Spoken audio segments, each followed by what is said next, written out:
എന്നെ നേരിട്ട് കാണുമ്പോൾ ഒക്കെ അയ്യോ ചേച്ചി ഭയങ്കര അങ്ങനെയാണ് ഇങ്ങനെയാണ് ഭയങ്കര യങ്ങാണ് അതെന്നൊക്കെ പറയും. പക്ഷേ ഈ സോഷ്യൽ മീഡിയയിലോട്ട് വരുമ്പോഴത്തേക്കിനും പറയുന്നത് പെട്ടിയോട്ടേക്ക് പെയിന്റ് അടിച്ച പോലെ നമ്മളെ കമ്പയർ ചെയ്യുന്നതാണ്. അത് അതെനിക്ക് തോന്നുന്നു ഒരു ഭയങ്കര സ്റ്റീരിയോ ടൈപ്പ് ആയിട്ടുള്ള ഒരു ചിന്താഗതി കാരണമാണ് അല്ലേ? ഒരു ഇൻസ്റ്റഗ്രാമിൽ നമുക്ക് എല്ലാവർക്കും എന്തും ചെയ്യാനുള്ള ഒരു പ്ലാറ്റ്ഫോമിൽ നമുക്ക് എന്ത് ഫ്രീഡം ഉള്ളിടത്ത് ഒരുപക്ഷെ വേറൊരാൾ അത് ചെയ്താൽ അത് അവർ പറയത്തില്ല. അതാണ് ആ ഒരു മൈൻഡ് സെറ്റ് ആണ് വരുന്നത്. അപ്പൊ ചേച്ചി coming back to the personal life, childhood ഒക്കെ അപ്പൊ കോട്ടയത്തായിരുന്നു? കോട്ടയത്ത് സെയിന്റ് ആൻസ് ഹയർ സെക്കൻഡറി സ്കൂളിലാണ് ഞാൻ പഠിച്ചത്. പഠിക്കാൻ അത്ര വലിയതൊന്നും അല്ലായിരുന്നു, പക്ഷെ കലാപരിപാടികളിലൊക്കെ ഞാൻ മുന്നിലായിരുന്നു. എന്നാൽ അത് അറിയാമോ എന്ന് ചോദിച്ചാൽ അതും അറിയത്തില്ല. പക്ഷെ ഒരു ചെയ്യണം എന്നുള്ളൊരു സാധനം ഉണ്ടല്ലോ, അതാണ് എൻ്റെ മെയിൻ. ഒന്നും പഠിച്ചിട്ടൊന്നുമില്ല.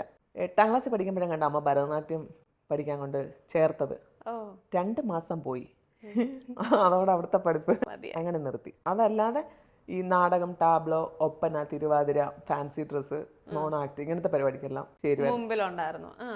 ഫ്രണ്ട്സ് തന്നെയാണ് പഠിപ്പിക്കുന്നത്, അല്ലെ ഫ്രണ്ട്സിന്റെ കയ്യിൽ നിന്ന്, അല്ലെങ്കിൽ അവരുടെ ചേട്ടന്മാർ വേറെ സ്കൂളിൽ അവതരിപ്പിച്ചത് അത് കട്ടെടുത്ത് അങ്ങനെയൊക്കെയാണ് നമ്മൾ അവതരിപ്പിച്ചത്. പക്ഷെ എനിക്ക് ഭയങ്കര ഇഷ്ടമായിരുന്നു സ്റ്റേജിൽ കയറാൻ. ആണല്ലേ? അപ്പൊ കൊച്ചിലെ തൊട്ടേ ആ ഒരു സംഭവം ഉണ്ട്.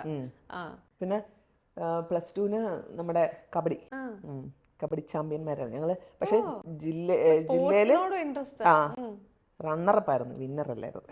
അടിപൊളി. അതാണോ ഈ ഫിറ്റ്നസിന്റെ ഒക്കെ രഹസ്യം അന്ന് തൊട്ടേ? ആയിരിക്കാം അല്ലേ?